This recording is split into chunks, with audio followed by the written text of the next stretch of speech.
Hello the students, welcome back to organize knowledge channel. और आज की जो वीडियो है उसमें हम डिस्कस करेंगे worksheet number 73 for class 9th। विषय हिंदी है और ये वर्कशीट आपके लिए 20 जनवरी 2022 के लिए शेड्यूल की गई है। आज की जो वर्कशीट स्टूडेंट्स उसमें हम न्यू चैप्टर स्टार्ट करेंगे। कृतिका का चैप्टर 3 है ये आपका, रीढ़ की हड्डी। रीढ़ की हड्डी जो है ये एकांकी है। एकांकी आप सब बच्चे जानते हैं, यानी एक अंक, यानी एक ही सीन में जो है नाटक पूरा हो जाता है। और ये उपन्यास का एक भाग होता है, एक अंश होता है एक बड़े उपन्यास का। ठीक है, तो उसको हम क्या कहते हैं? उसको हम एकांकी कहते हैं। और इस एकांकी के माध्यम से लेखक ने समाज में व्याप्त जो स्त्रियां हैं उनके प्रति जो रूढ़िवादी मानसिकता है लोगों की, उस पर प्रहार करते हुए स्त्रियों को प्राप्त होने वाली शिक्षा के माध्यम से उसमें बढ़ते हुए आत्मविश्वास तथा साहस को दर्शाया है। तो ये जो एकांकी है ये श्री जगदीश चंद्र माथुर द्वारा रचित है। और ये एकांकी लड़की के विवाह की एक सामाजिक समस्या जो है उसके ऊपर आधारित है। एकांकीकार कौन है? जगदीश चंद्र माथुर जी। एकांकी लगभग नाटक का एक भाग या उसका छोटा रूप होता है। आपने रामलीला देखी होगी, वह भी नाटक का ही क्या है, एक रूप है। सिनेमा को इसका आधुनिक रूप कह सकते हैं। नाटक या एकांकी में मंच पर अभिनय द्वारा यानी एक्टिंग जो होती है, किसी विषय को प्रस्तुत किया जाता है जिसमें सभी दर्शक सहज ढंग से ज्ञान और मनोरंजन प्राप्त करते हैं। नीचे दिए गए एकांकी के अंश को पढ़कर उससे संबंधित उत्तर दीजिए। ठीक है, तो हम एकांकी पढ़ेंगे। वर्कशीट शुरू करने से पहले प्लीज़ चैनल को सब्सक्राइब कर दीजिए, बेल आइकन को प्रेस कर लो ताकि आपको आने वाली वीडियोस की नोटिफिकेशन वो समय से मिल जाए। थोड़ा सा पहले हम इसके बारे में जान लेते हैं। ये जो एकांकी है इसमें जो है 6 पात्र हैं। इसमें कौन है? राम स्वरूप हैं, ठीक है, और उनकी पत्नी है जिनका नाम है प्रेमा, और उनकी बेटी है उमा, ठीक है, जो कि BA पढ़ी हुई है। और उनका एक नौकर है रत्न। और अब होता क्या है, यहाँ पे जो एकांकी है उसमें उमा को देखने के लिए जो लड़के वाले हैं वो देखने के लिए आ रहे हैं। उसमें जो लड़का है वो है शंकर और उसके पिता हैं गोपाल प्रसाद। तो ये पूरा जो एकांकी है ये एक मामूली से सजे कमरे में जो है ये खेला गया है। ठीक है, तो इस तरह से उमा जो लड़की है उसको देखने के लिए लड़के वाले आ रहे हैं, उसी की तैयारियां अब यहाँ पे दिखाई गई हैं। मामूली तरह से सजा हुआ एक कमरा। अंदर के दरवाजे से आते हुए जिन महाशय की पीठ नजर आ रही है वे अधेड़ उम्र के मालूम होते हैं। ठीक है, एक तख्त को पकड़े हुए पीछे की ओर चलते चलते कमरे में आते हैं और तख्त का दूसरा सिरा उनके नौकर ने पकड़ रखा है। अब यहाँ पे कमरे को जैसे जो लड़के वाले हैं वो लड़की देखने आ रहे हैं, तो कमरे को बड़ा अच्छे से सजाने की तैयारी चल रही है। और जो तख्त है उनको जो है जैसे वहाँ पे तख्त डाला जा रहा है, तो राम स्वरूप हैं और साथ में उनका नौकर है।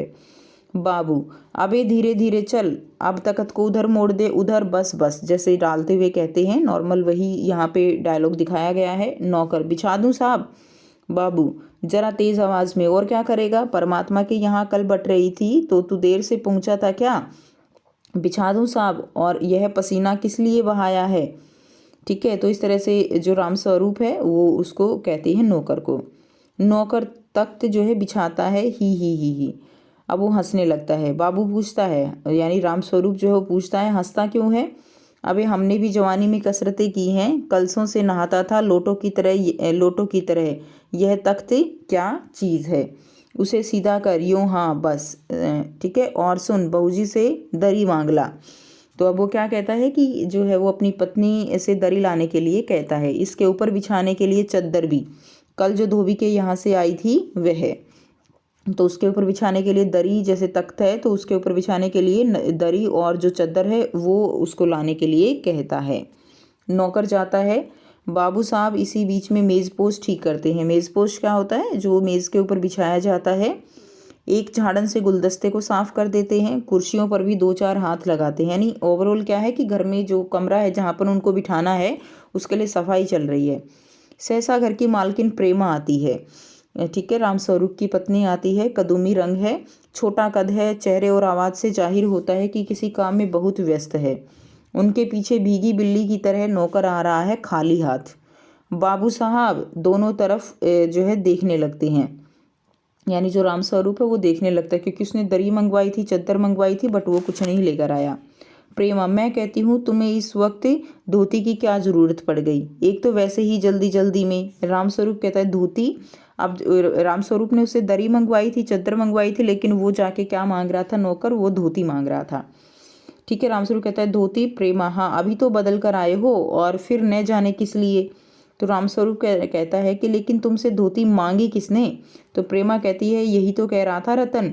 रतन जो है वो नौकर का नाम है। तो इस तरह से ये जो एकांकी है वो शुरुआत यहाँ पर होती है। अब आपको यहाँ से रिलेटेड जो है इस वर्कशीट से रिलेटेड कुछ क्वेश्चंस दिए गए हैं जिनके आंसर हम करेंगे, और आगे इसमें क्या होगा वो हम आगे वर्कशीट में पढ़ेंगे। आप एक साथ एनसीईआरटी बुक लेकर अपनी वहाँ से इस पूरी एकांकी को भी पढ़ सकते हो। ठीक है, तो आइए बच्चों इनके आंसर करेंगे। प्रश्न 1 है, प्रस्तुत गद्य हिंदी की कौन सी विधा में लिखा गया है, सही विकल्प के सामने निशान लगाइए। तो आपको बताना है ये कहानी है, कविता है, एकांकी है या नाटक है। तो सही आंसर क्या हो जाएगा, ग जो है एकांकी। ये क्या है, हमने अभी भी पढ़ा, ये एक एकांकी है। ठीक है, प्रश्न 2 देखिए, इस एकांकी को किसने लिखा है। तो इस एकांकी के लेखक कौन है, जगदीश चंद्र माथुर हैं। ठीक है, जगदीश चंद्र माथुर। उसके बाद नेक्स्ट देखिए, प्रश्न 3 है, यह एकांकी किस विषय पर लिखा गया है। तो प्रस्तुत एकांकी रीढ़ की हड्डी एक सामाजिक व्यंग्य है जो समाज में व्याप्त स्त्रियों के प्रति रूढ़िवादी मानसिकता और स्त्रियों की शिक्षा पर लिखा गया है। प्रश्न 4 है, इसके विभिन्न व्यक्तियों या पात्रों के नाम लिखिए। तो आपको सभी पात्रों के नाम लिखने हैं। तो उमा जो है यहाँ पे कौन है, लड़की। रामस्वरूप लड़की का पिता है। प्रेमा लड़की की माँ है। रत्न उनके घर पे जो नौकर है वो है। शंकर जो है लड़का है, और गोपाल प्रसाद लड़के का पिता है जो उमा को देखने के लिए आ रहे हैं। ठीक है, तो ये सभी क्या है, अलग अलग पात्र हैं। उसके बाद नेक्स्ट देखिए, प्रश्न 5 है, रीढ़ की हड्डी नहीं होना एक मुहावरा है जिसका अर्थ है स्वावलंबी नहीं होना या किसी बात पर खुद का निर्णय नहीं ले पाना। इसका 2 वाक्य प्रयोग कीजिए। ठीक है, तो आपको रीढ़ की हड्डी के 2 वाक्य प्रयोग करने हैं। ये एक मुहावरा है जिसका अर्थ होता है कि जब हम किसी बात पर निर्णय नहीं ले पाते हैं, ठीक है, कोई डिसीजन नहीं ले पाते खुद का, तो तब बोल दिया जाता है कि इसकी रीढ़ की हड्डी नहीं है। तो आप लिख देंगे, श्याम इतना बड़ा हो गया है लेकिन उसकी हरकतें देखकर लगता है जैसे उसकी रीढ़ की हड्डी नहीं है। दूसरा वाक्य लिख देंगे, आज मोहन ने अपने व्यवहार से फिर से साबित कर दिया कि उसकी रीढ़ की हड्डी नहीं है। ठीक है, तो इस तरह से, या आप ऐसे भी लिख सकते हो कि कोई भी व्यक्ति, जैसे मेरे पिता मेरे घर में जो है रीढ़ की हड्डी हैं, ऐसे भी हो सकता है। जिसकी ज़्यादा इम्पोर्टेंस होती है उसके लिए भी रीढ़ की हड्डी का यूज़ किया जा सकता है। नेक्स्ट देखिए, प्रश्न 6 है, अपने आसपास किसी देखे गए नाटक नुक्कड़ आदि के बारे में लिखिए।